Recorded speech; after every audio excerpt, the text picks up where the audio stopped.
Cuando todos pensábamos que el tema se había desinflado, la Cámara de Diputados, entre gallos y medianoche, hay que decirlo, aprobó un proyecto de ley que, de convertirse en normativa vigente en la República, representaría un nuevo manotazo a los fondos del Instituto de Previsión Social.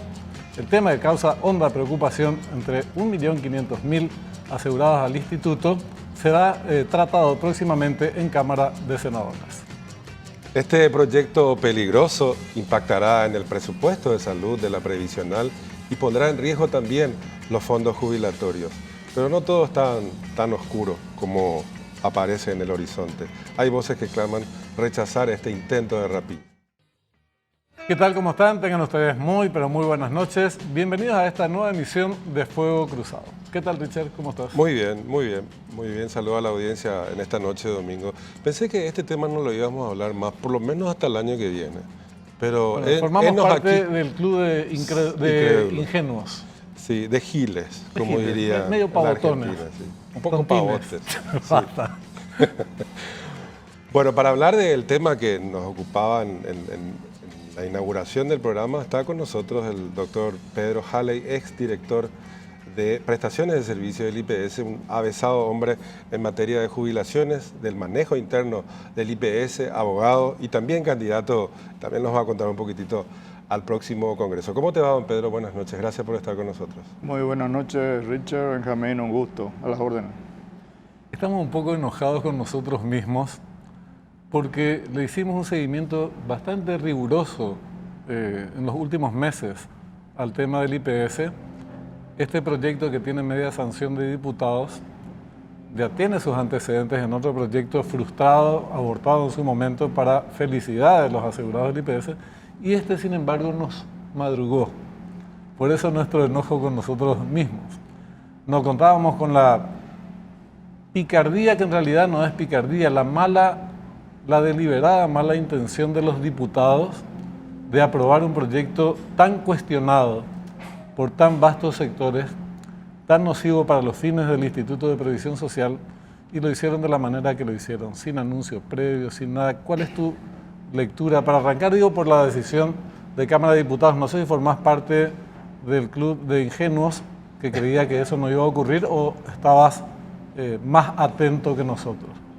Bueno, en realidad, para ponerlo en contexto, este proyecto de ley del que estamos hablando ahora y que tiene media sanción de diputados de la semana pasada, ya tiene un antecedente en un proyecto casi similar, mucho más ambicioso, que se dio hace un par de meses, por el cual se pretendía la enajenación de todo, vender todos los inmuebles del instituto, todos los inmuebles por una decisión administrativa. Se pretendía también convertir los recursos en efectivo en papeles, en títulos, empapelamiento de la seguridad social se llama eso, en otros países fue nefasto. Y el último artículo era endeudar al IPS para pagar la deuda a los proveedores de medicamentos y de otros insumos. Se levantó la población, hubo una protesta y ese proyecto no resistió y fue archivado. Y pensamos que, como dijiste, pecamos de ingenuos o de tontos porque pensamos que con eso se acababa, pero ahí surgió un segundo proyecto presentado también por el diputado Arnaldo Samaniego, en el cual solamente se centró en el artículo referente al endeudamiento de IPS para pagar deudas. Y bueno, ese proyecto no está articulado, no está fundamentado, no tiene estudios técnicos, no tiene estudios actuariales. Yo creo que ni siquiera estudios financieros serios tiene, no cuenta con el consenso de los asegurados, de los jubilados, salvo 2 o 3 puntuales, así que participaron en una simulación de conferencia de prensa. Y es un proyecto nefasto porque va contra la estructura organizacional y financiera del Seguro Social, va contra el régimen jurídico del IPS y además de arriesgar los fondos de pensiones, eso enfatizo muchísimo. Es una ley innecesaria porque la Ley de Emergencia Nacional del 2020 ya dice que esa deuda debe ser pagada por el Estado en un 70 o 80%, no por el IPS. Y ese es el punto que yo quisiera enfatizar ahora. La Ley de Emergencia Nacional de Emergencia Sanitaria del 2020 dispuso que el Ministerio de Salud Pública, en su carácter de ente rector de la salud pública en la pandemia, podría coordinar acciones del sector público, previsional y público, y de salud pública, para atender la epidemia. En ese sentido, se le atribuyó al Ministerio de Salud Pública las facultades legales para decir IPS vas a atender a los no asegurados. Lo mismo al sector privado, y se hizo. Y también le asignó los recursos suficientes para pagar esa atención. De hecho, el Ministerio de Salud ya le pagó a los privados unos 80 millones de dólares a los seguros privados por atender a la gente. Pero el IPS, que atendió a 320.000 personas no asegurados, 320.000, no fue honrado el gasto en que incurrió. No fue honrado ese gasto hasta ahora. En lugar de avanzarse sobre el cumplimiento de una ley que ya existe del 2020 y donde ya se asignaron recursos que endeudaron al país para esa situación, en lugar de avanzar sobre ese cumplimiento, se propuso este proyecto samaniego que es innecesario porque es llovido sobre mojado, es una ley innecesaria de partida, sin analizar el fondo jurídico del proyecto. Y en esa situación es que enerva un poco,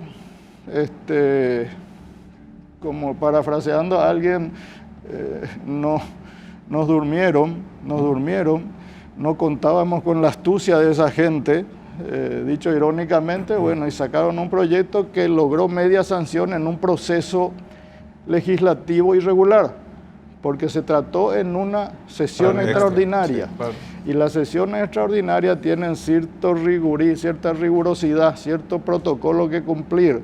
Puede convocarse, pero el tema del día tiene que anticiparse con 12 horas por lo menos a los convocados, a los diputados.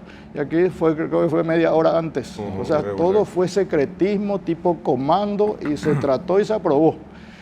Y no voy a referirme a lo que mencionaron varios senadores y diputados en ese día presente, que dijeron que los maletines negros corrieron por todos lados. Entonces uno ya dice, ¿contra qué es lo que estamos enfrentándonos entonces? Una estructura mafiosa, y una estructura mafiosa que quiere manotear los fondos de IPS. Así de simple es. Don Pedro, decías 320.000 personas no aseguradas fueron atendidas por el IPS. En el sector privado, decías también, 80 millones pagó el Estado paraguayo para cumplir con los sanatorios privados. Pero la atención de estas 320.000 personas, ¿cuánto implica para IPS? O sea, ¿cuánto debía pagarle el Estado en el caso que IPS hubiese sido un hospital privado? Y mira, prepandemia el IPS ya tenía un atraso, el seguro de salud de IPS, el programa presupuestario del programa de salud de IPS ya tenía un atraso de una deuda acumulada de unos 60 a 70 millones de dólares. De 2020, 2019 para atrás. Diversas causas que hay que analizar también. Con la pandemia y con esa disposición de la ley de atender a no asegurados, la demanda creció, por un lado. 320.000 no asegurados se sumaron a la cartera de atención médica de IPS. Segundo punto, no fue que se sumaron por una gripe, se sumaron por COVID. O sea, que se internaron directamente a UTI en la mayoría de los casos. De ahí es que viene esa estadística de 10 camas UTI de IPS, 7 eran no asegurados. De ahí viene la causa. Tremendo. Por otra parte, se dio la suspensión de los contratos de trabajo, que también fue una estrategia en la que IPS participó muy activamente para pagar las suspensiones a los trabajadores suspendidos, digamos, que no se queden sin comer, porque esa fue la función del IPS. Y eso hizo que en ese periodo de suspensión no se aporta. Entonces hubieron 130.000 trabajadores que no aportaron durante casi un año. Bajó la recaudación, subió el costo de salud en UTI, no en gripes. Eso disparó ese 60 millones de dólares prepandemia a los 200, 240 que hoy existen. Estos son grandes números.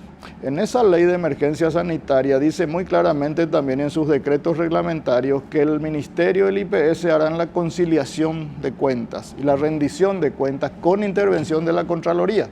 Nunca se hizo. Entonces, cuando digo estos números, son números que surgen de un análisis financiero, de un análisis empírico, te diría. Necesitamos ver los números, que la Contraloría nos diga, bueno, IPS, de esta deuda vos debes 80, el Estado debe pagar el saldo. Eso es lo que nosotros proponemos, hacer esa mesa de trabajo que clarifique ese número y se pague esa cuenta. Claro que hay que pagar. Claro que, pero tampoco sin incurrir en el chantaje ese en el que está sometido ahora el IPS, le dice o me pagas o no te doy más. Es un chantaje miserable de algunas empresas ligadas a cierto clan. Entonces, ¿a qué vamos? Una mesa de trabajo, le pedimos ayer por nota al presidente del Senado, a don Salomón, ojalá constituya esa mesa de trabajo y postergue el tratamiento de este proyecto de ley hasta que definamos cuáles son las estrategias de pago, que las hay. Hay muchas. Uno, la deuda del Estado histórica, la deuda histórica del Estado, ahí hay mucha plata que el Estado podría honrarle a IPS. Está la deuda pandemia, que es la que señalé. Está el aporte patronal adicional, que es son cerca de 9 a 12 millones de dólares por mes. Más de 100 millones de dólares al año.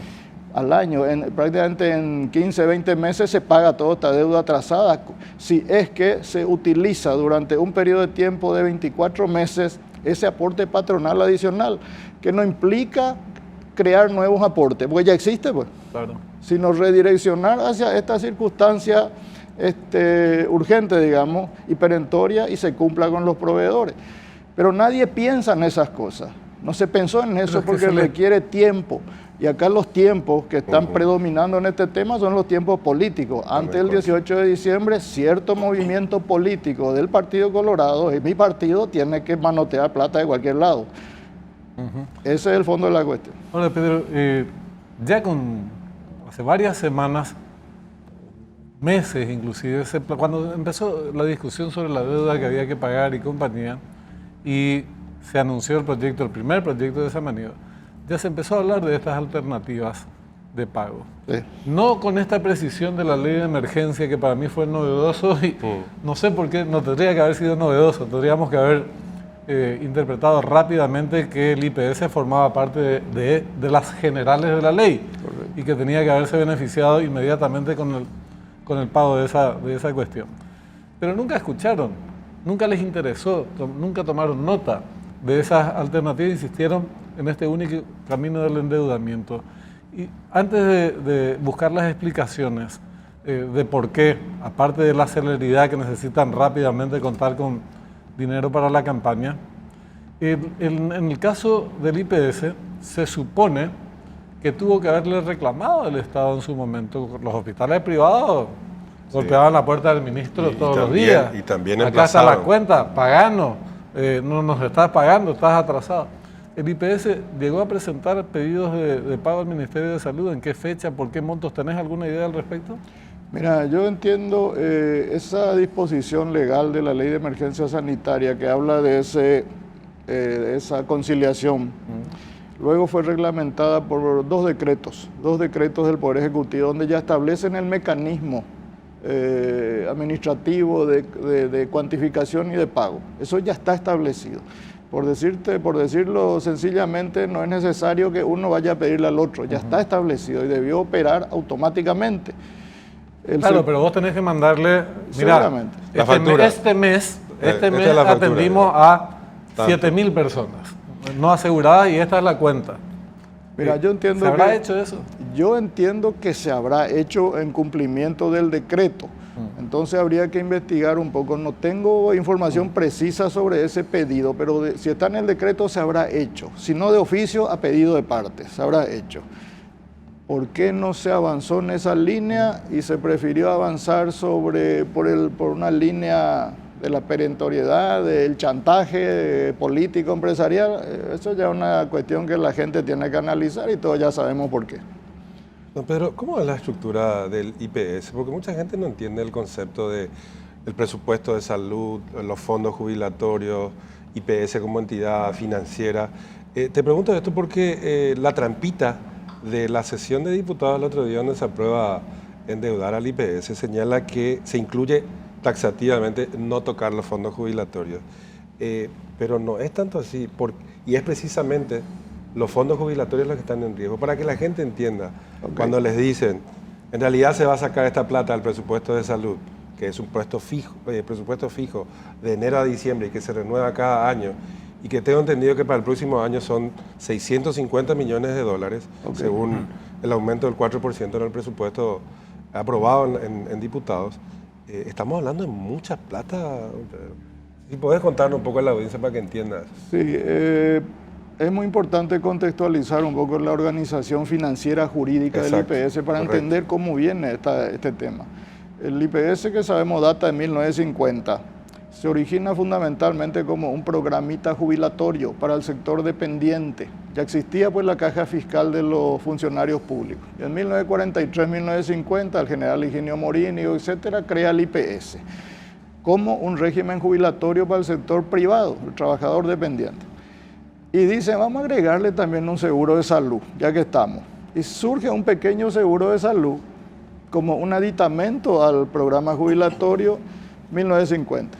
Ese seguro de salud se desarrolla y es tan exitoso que hoy en día es digo, más complejo y da más respuesta que la propia salud pública. Se desarrolló de una manera extraordinaria. Es verdad. Inclusive que ya supera su propia capacidad de gestión, porque en términos nominales el seguro de salud IPS da todo, desde la jeringuita hasta la oncológica de 40 millones, da todo. Ok, cuando se crea esa estructura se dice el seguro de jubilaciones va a recibir de los aportes de los trabajadores y empleadores el 54% de todo lo que entra, de todo el dinero que entra. Y el seguro de salud, 39%. Y se entendió más que suficiente, y 7% para gestión y administración. Cuando se destinó 54 millones de dólares al seguro de pensión, al fondo de pensiones, se hizo sabiendo bien que es un fondo que administra obligaciones presentes y futuras, porque paga mi jubilación, la tuya, la de tu hijo y la de tu nieto. Esa es la mecánica de un fondo de pensiones de capitalización colectiva llamado reparto solidario.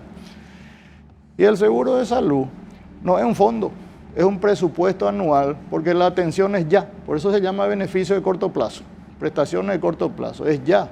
Yo no puedo prever atenderte dentro de 10 años, yo tengo que atenderte hoy, es inmediatismo.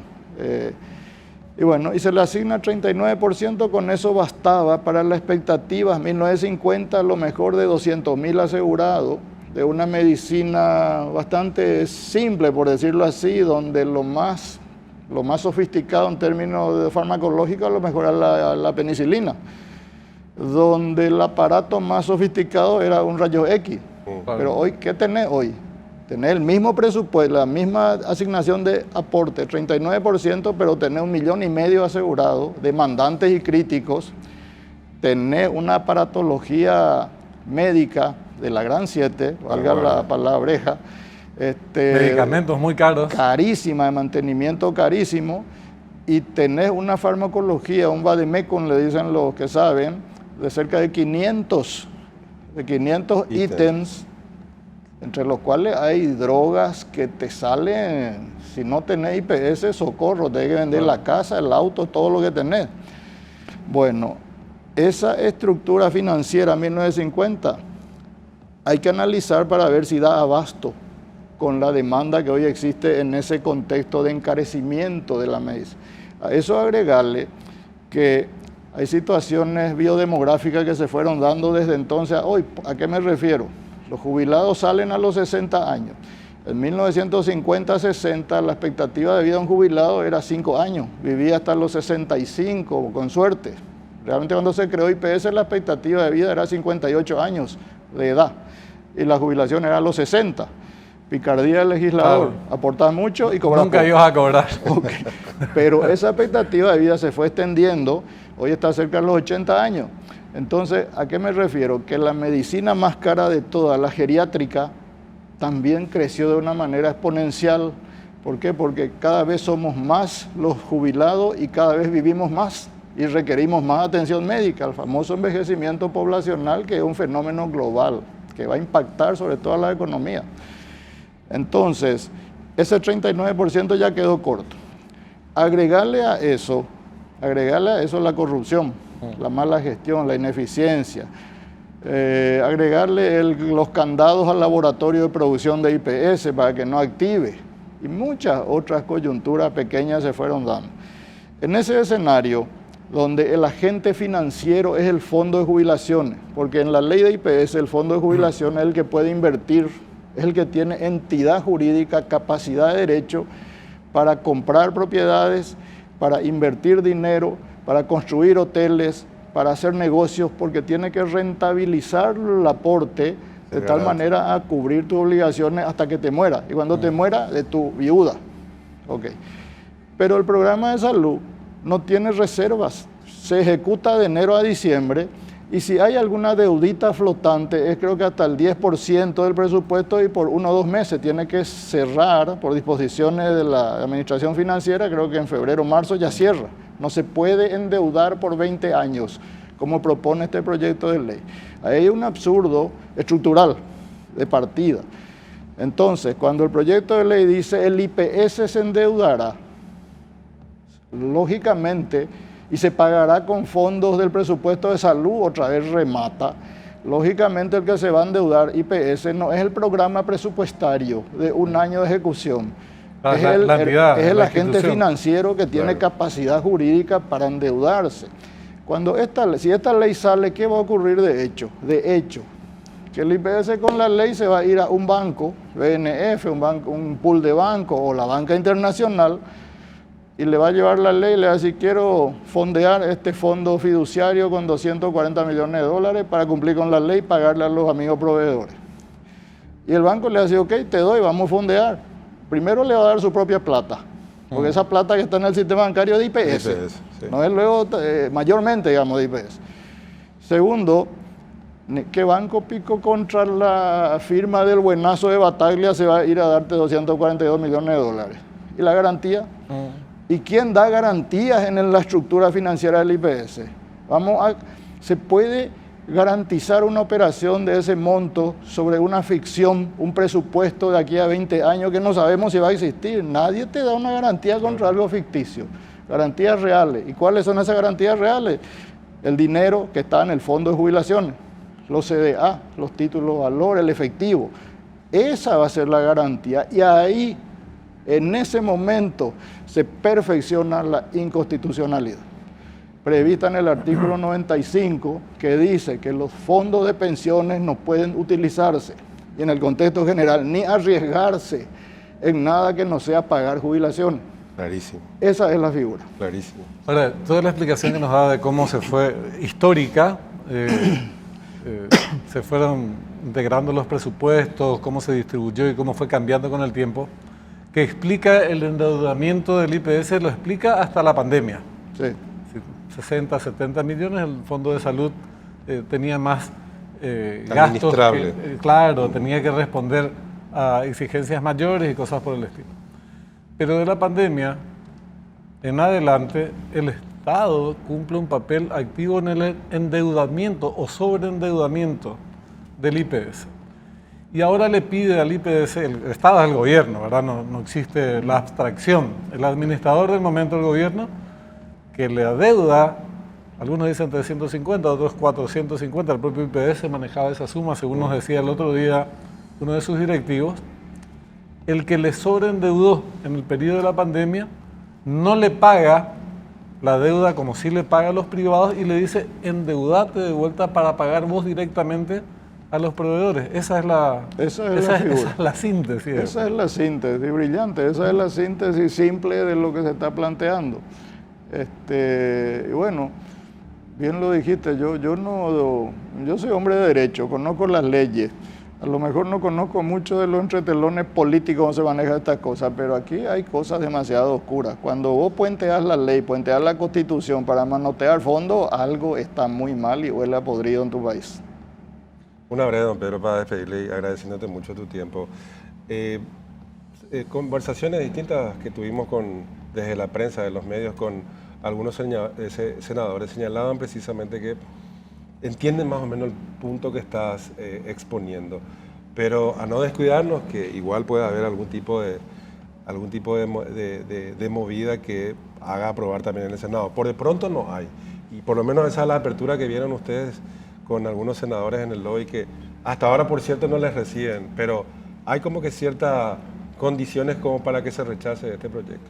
Y mira, referentes de un sector de mi partido Colorado, mi partido, más referentes de otros partidos políticos, han manifestado su abierta oposición a este proyecto.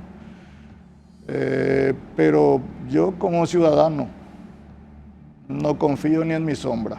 Está bien. Así nomás. La experiencia Es nos fundamental. demuestra que hay que orar de esa Es manera. trascendente, efectivamente. Pero- ¿Sí? perdón. No, adelante. Te agradecemos mucho la Un presencia gusto a esta noche. ustedes. ¿Sí? Muchas gracias. Gracias, don Pedro.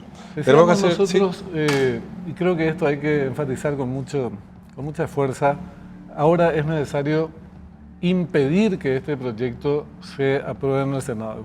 Es decir, lograr que se rechace in limine, como dicen, en el caso cuando se trata de una acción de inconstitucionalidad.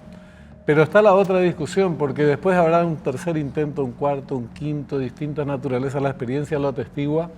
Siempre los cuervos están revoloteando encima del IPS a ver qué picotazo pueden darlo. Y hablando de cuervos, podemos hablar de las garras, que es el problema, que están incrustadas, las garras del poder político están incrustadas en el cuerpo del IPS. Y esa es una de las discusiones principales por delante. Hay que extraer, extirpar esas garras políticas incrustadas en el cuerpo del IPS para que sus dueños, sus verdaderos, legítimos dueños, auténticos, propietarios, empleados y empleadores tomen las riendas de la institución. No se resuelven todos los problemas, se pueden equivocar, pero por lo menos se equivocan los dueños. Hoy aparece un paracaidista, es lo mismo que usted tenga una empresa y el vecino le defina quién va a ser el presidente de la empresa y cómo lo va a administrar. No va a aceptar eso. Y eso es lo que está haciendo el Estado paraguayo desde hace mucho tiempo. Y bueno, muchos sacan enormes beneficios como los que pretenden obtener los gobernantes en este momento. Por eso es una discusión imperiosa. Y no es casual que distintos actores políticos traten de obviar esta discusión, que es entregar los recursos o la administración de una institución como el IPS a sus dueños. Es una cuestión muy elemental que, sin embargo, para algunos No lo es. no solamente no les conviene entender que así sea. Bueno, con esto hacemos la primera pausa. Ya volvemos.